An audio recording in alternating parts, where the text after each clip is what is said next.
చూసారు కదా ఫ్రెండ్స్, బెల్లం కొమ్ములు చల్లారిపోయినాయి. ఇదిగో చక్కగా మనం చేసిన బెల్లం కొమ్ముల్ని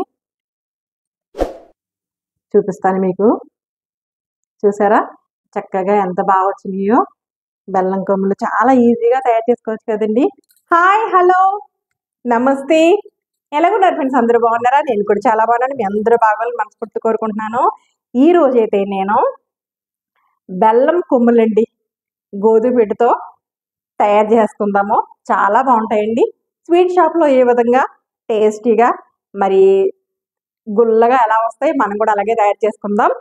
చాలా బాగా వస్తాయి. పిల్లలు కూడా ఇంట్లో ఉన్నారు కదా, సెలవులు కదా, స్కూల్ సెలవులు, మరి చక్కగా అలా చేసి పెట్టేస్తే తినేస్తారు కదా. మరి వచ్చేసేయండి మన కిచెన్లోకి చూసేద్దాం. బెల్లం కొమ్ములు తయారు చేసుకోవడానికి 1 కప్పు గోధుమ పిండితోనండి. మనం 1 కప్పు గోధుమ పిండి తీసుకున్నాం. తీసుకుని ప్లేట్లో ఇలా వేసేసుకున్నాం. ఇందులో చిటికెడు సాల్ట్ వేసుకుందామండి. ఇలా వేసుకొని అలాగే ఇందులో గోరువెచ్చని నెయ్యి అండి 2 స్పూన్స్ వేసుకునేటైతే చాలా బాగా టేస్టీగా ఉంటాయి. నెయ్యి వేసుకోలేను, లేదంటే నెయ్యి మేము తినము అన్నవాళ్ళు ఆయిల్ కూడా వేసుకోవచ్చు. ఇలా వేసేసుకొని చక్కగా గోరువెచ్చగా ఉండాలండి. ఇలా వేసేసుకొని చక్కగా మనం ఇలా కలిపేసుకుందామండి. మొత్తం పిండి అంతటిని ఒకసారి ఇలా మొత్తం ఇలా పిండి అంతా కలిపేసుకున్నామండి. ఇలా ఒకసారి చూసుకుందాం. ఇగో ఇలా ఉండవుతుంది కదా. ఇప్పుడు మనం ఈ పిండిలో మనం కొంచెం కొంచెంగా వాటర్ వేసుకొని చపాతీ పిండి ముద్ద మాదిరి మనం కలిపేసుకుందాం. చపాతీకి ఏ విధంగా కలుపుకుంటామో అదే విధంగా మరి కలిపేసుకుందామండి. ఇలా పిండి అంతటిని చపాతీ ముద్దలా మనం చక్కగా కలిపేసుకొని 1-2 నిమిషాలు మనం ఇలాగిలా పిండిని రుద్దుకోవాలండి. చక్కగా సాఫ్ట్గా అవడం కోసం ఇలా అనేసుకున్నాక తర్వాత మనం ఏం చేయాలంటే పిండి మీద కొంచెం మళ్ళీ ఇలా నూనె కానీ నెయ్యి కానీ వేసుకొని మనం పిండికి మొత్తం అంతా ఇలా పట్టించేసి 15 నిమిషాలు పక్కన పెట్టేసుకుందామండి. 15 నిమిషాలు అయిపోయిందండి. మన పిండి ముద్ద కలుపుకొని ఒకసారి మళ్ళీ ఈ పిండి ముద్దని చక్కగా ఇలా మద్దన చేసుకోవాలండి. ఇలా మళ్ళీ 2 నిమిషాలు ఇలా అనేసుకొని పిండి ముద్దని ఇలా మద్దన చేసుకున్నాం కదండి. ఇప్పుడు మనం ఈ పిండి ముద్దని 2 భాగాలు చేసేసుకుందామండి. ఇలాగా ఒక భాగం ఇలా ఉంచుకొని ఇంకో భాగం పక్కన పెట్టేసుకుందాం. ఇప్పుడు ఈ భాగాన్ని చక్కగా మనం ఇలా రౌండ్గా చేసుకొని ఇలా ఫ్లాట్గా అనుకొని చపాతీలా మనం ఒత్తుకుందామండి. మరీ పలచగా కాదు, మరీ మందంగా కాదు. ఇలా మనం చక్కగా పిండి ముద్దని ఎలాంటి పిండి వేసుకొని అవసరం లేదండి. చక్కగా మనం ఇలా ఒత్తేసుకుందాం. ఇది చూడండి, ఈ మందం ఉండేటట్టు మనం ఒత్తుకోవాలండి. మరీ పలచగా కాదు, మరి మందంగా కాదు. ఇప్పుడు మనం చక్కగా ఎడ్జెస్ని మనం ఇలా కట్ చేసేసుకుందాం. 4 వైపులా ఎడ్జెస్ని మనం ఇలా కట్ చేసేసుకొని ఎడ్జెస్ అన్ని కట్ చేసేసుకున్నామండి. ఇప్పుడు చక్కగా పొడవుగా మనం ఇలా కట్ చేసుకుందామండి. ఇలా కట్ చేసుకున్నాం కదండి.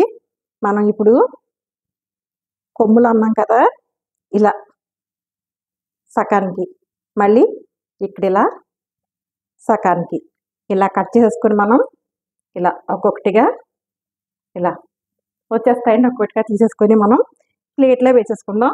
మొత్తం అన్నీను ఇలా ప్లేట్లో వేసేసుకుందామండి. ఇలా తీసుకొని అన్నీని వేసేసుకొని ఉన్నాయన్నీ కూడా అలాగే చేసుకొని కట్ చేసేసుకుందామండి. మొత్తం అన్ని ఇలా కట్ చేసుకున్నామండి కొమ్ముల కింద. ఇప్పుడు ఆయిల్లో ఫ్రై చేసుకుందాం. స్టవ్ వెలిగించుకున్నానండి. ఒక కడాయి పెట్టుకున్నాను. కడాయిలో ఆయిల్ వేసుకున్నాను. ఆయిల్ హీట్ ఎక్కింది. ఇప్పుడు కట్ చేసి పెట్టుకున్నాం కదా మనం ఈ కొమ్ముల్ని మనం జాగ్రత్తగా ఇందులో వేసేసుకుందాం. ఇలా మీడియం ఫ్లేమ్లోనే పెట్టుకొని చేసుకోవాలండి, లేదంటే నల్లగా మాడిపోతాయి అన్నమాట. ఇలా వేసేసుకుందాం.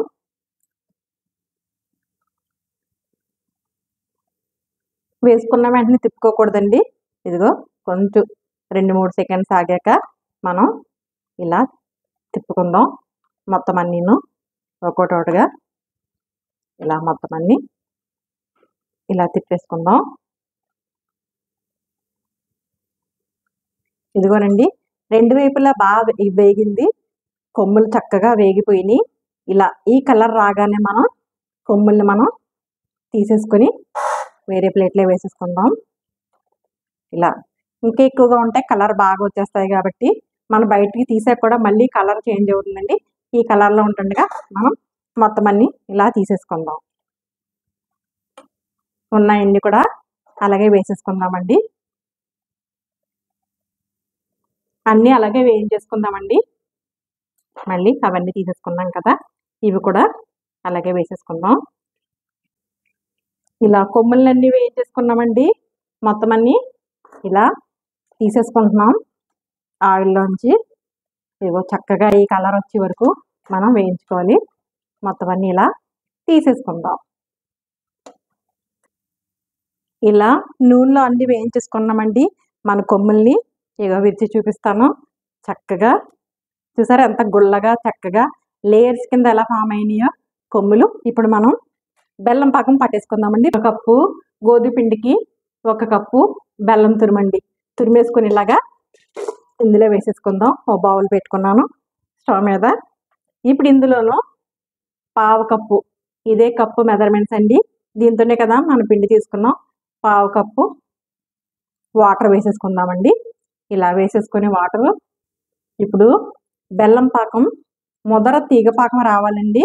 మనం కలుపుకుందాం. ఇలా వాటర్ వేసుకున్నాం కదా బెల్లం తురుములో, మనం చక్కగా ఇలా కలిపేసుకొని ముదర తీగ పాకం వచ్చే వరకు కూడా పట్టేసుకుందాం. పాకం దగ్గరికి అయిపోయిందండి. చక్కగా ఇదిగో చూపిస్తాను. ఇదిగో ముదర తీగ పాకం అంటే ఇదే. చూసారా ఇలా రావాలన్నమాట మనకి. ముదర తీగ పాకం ఇలా వచ్చింది కదా. ఇప్పుడు మనం వీటిలో ఏం చేయాలంటే 1/2 స్పూన్ యాలకుల పొడి అండి ఇందులో. అలాగే కొంచెం మనం మళ్ళీ నెయ్యి వేసుకుందాం. 1 స్పూన్ నెయ్యి వేసేసుకొని చక్కగా కలిపేసుకొని కట్టేసుకుందామండి. స్టవ్ మీద నుంచి పాకాన్ని బెల్లం పాకాన్ని దించేసుకున్నామండి. మనం వేయించి పెట్టుకున్న కొమ్ములు ఉన్నాయి కదా, ఇందులో పాకంలో ఇలా వేసేద్దామండి అన్నీను. బెల్లం పాకంలో మొత్తం కొమ్ములన్నీ వేసేసుకున్నాం కదండి. ఒక్కసారి మనం ఇలా కలిపేసుకుందాం. మొత్తం అంతా కొమ్ములకి పాకం పట్టేటట్టు. ఎక్కువ కలిపేసుకోకూడదండి, విరిగిపోతాయి కాబట్టి కొంచెం ఇలా కలిపేసుకుందాం మొత్తం అన్నీ. ఇలా బెల్లం కొమ్ముల్ని చక్కగా మనం పాకంలో వేసేసుకున్నాం కదండి. చక్కగా కలిపేసుకొని ఎక్కువ కలుపుకోకుండా ఇప్పుడు మనం బయటికి తీసుకొని ఆరబెట్టుకుందామండి.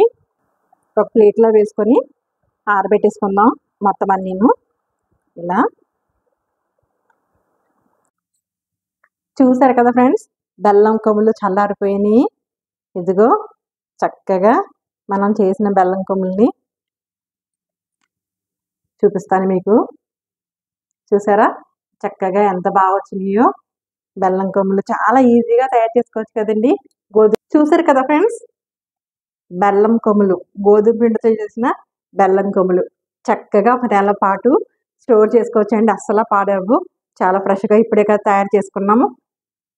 నెల రోజులు డబ్బాలో వేసుకున్నట్టయితే కనుక నిల్వ ఉంటుంది. అలాగే పిల్లలు అడిగినప్పుడు చక్కగా ఇలా చేసి పెట్టామంటే హ్యాపీగా తినేస్తారు. మరి మీరు కూడా ఇలాగే తయారు చేసుకొని మీకు ఎలా కుదిరింది కామెంట్ సెక్షన్లో పెట్టండి. అంతకన్నా ముందు ఫస్ట్ టైం కనుక మన ఛానల్ చూసినట్టయితే లైక్ చేయండి, షేర్ చేయండి, సబ్స్క్రైబ్ చేసుకోండి ఫ్రెండ్స్. పక్కన బెల్ సింబల్ టచ్ చేయండి. ఆల్ వస్తుంది. ఆల్ కూడా టచ్ చేసినట్టయితే నేను పెట్టిన ప్రతి వీడియో నోటిఫికేషన్ రూపంలో వస్తుంది. మరి ఒక వీడియోతో మళ్ళీ కలుద్దాం. మరి అంతవరకు